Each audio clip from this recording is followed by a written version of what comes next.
Et là, tu vois, j'étais tranquille, connard, vidéo au comptoir. Et là, la meuf, après 2 ou 3 mojitos, je lui dis, allez, tu veux danser? Normal, tu vois, enfin, tranquille, gentil, tu vois. Ses potes se marrent, évidemment. Elle me regarde, comme ça, dans les yeux, sans déconner, sans scier. Elle me dit, ok, je danse avec toi, mais à une condition. C'est que tu payes un coup à toutes mes copines. Non, sérieux? Je te jure. Donc je vais vers le bar, et donc pour commander au serveur, pour, voilà, tu vois, rincer tout le monde. Et là, elle me chope le bras, elle me retourne comme ça. C'est ce qu'elle m'a dit, droit dans les yeux. Hein. Toi, t'as vraiment envie de danser, hein? Moi, je lui dis, mais attends, du tac au tac, hein, comme ça, sans réfléchir, je lui dis, toi, tu sais pas ce dont j'ai envie. Mais non, t'as pas dit ça. Je te jure que j'ai dit ça. Texto, j'ai dit ça. Putain, mais mec, t'es un grand malade, quoi. Ah bah, grand malade, oui, peut-être, un peu, peut-être. N'empêche que, 1 heure plus tard, la meuf, elle était dans ma piole, et crois-moi, c'était pas pour repasser les rideaux, hein? Je vous laisse imaginer. Ah, putain, ouais, j'imagine bien. Il n'y a pas grand-chose à imaginer. Cette histoire est d'une banalité affligeante. Ah bah oui, pardon, effectivement, Michel, on n'a pas la même expérience avec les nanas que toi. Excuse-nous, on est encore jeunes. Mais toi, Michel, t'as une femme en particulier? Si je me souviens d'une femme, comme Alex l'a si bien dit, il est vrai que j'ai une longue expérience en la matière. Et pourtant, je n'en retiendrai qu'une seule. Vas-y, raconte. J'étais sportif à une époque. J'allais courir au parc tous les jours. Ben, ça me faisait un bien fou. Je faisais toujours le même circuit. C'était devenu une sorte de rituel. Ce jour-là, il faisait très beau.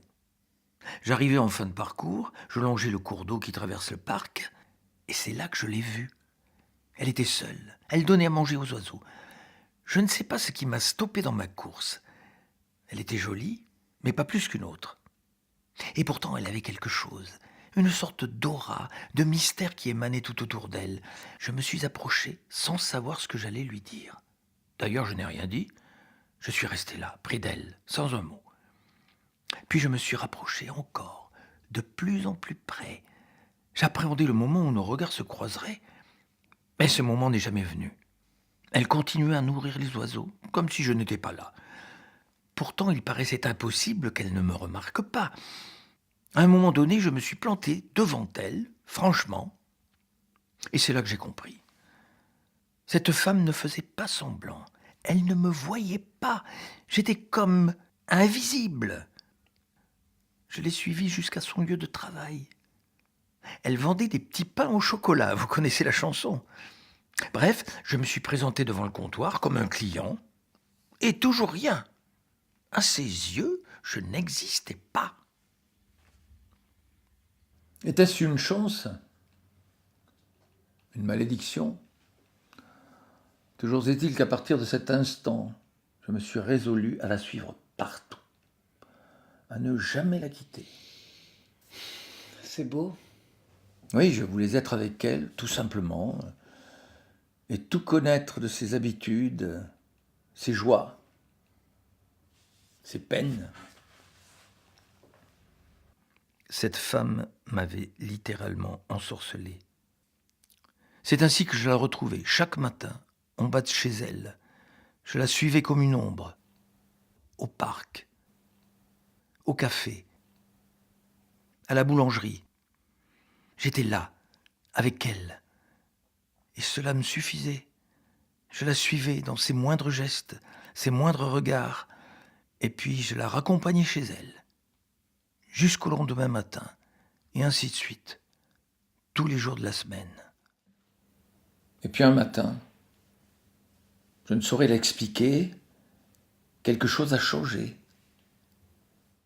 Quand elle est sortie de chez elle ce matin-là, je me suis senti pris d'une colère sourde.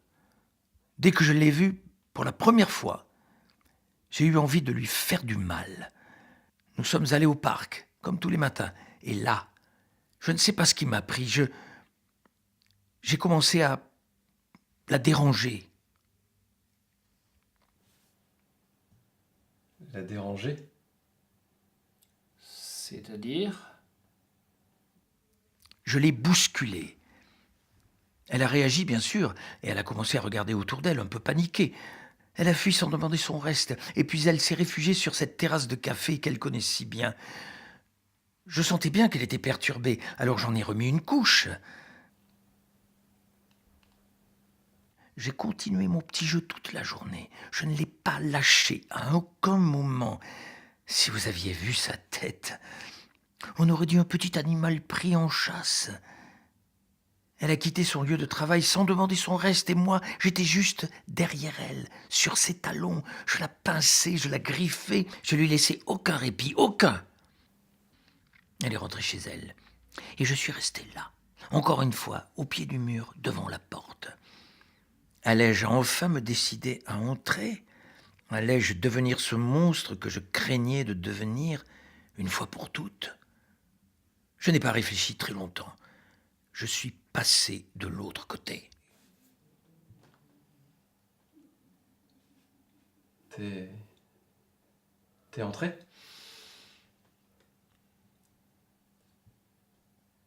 Qu'est-ce qui s'est passé ensuite?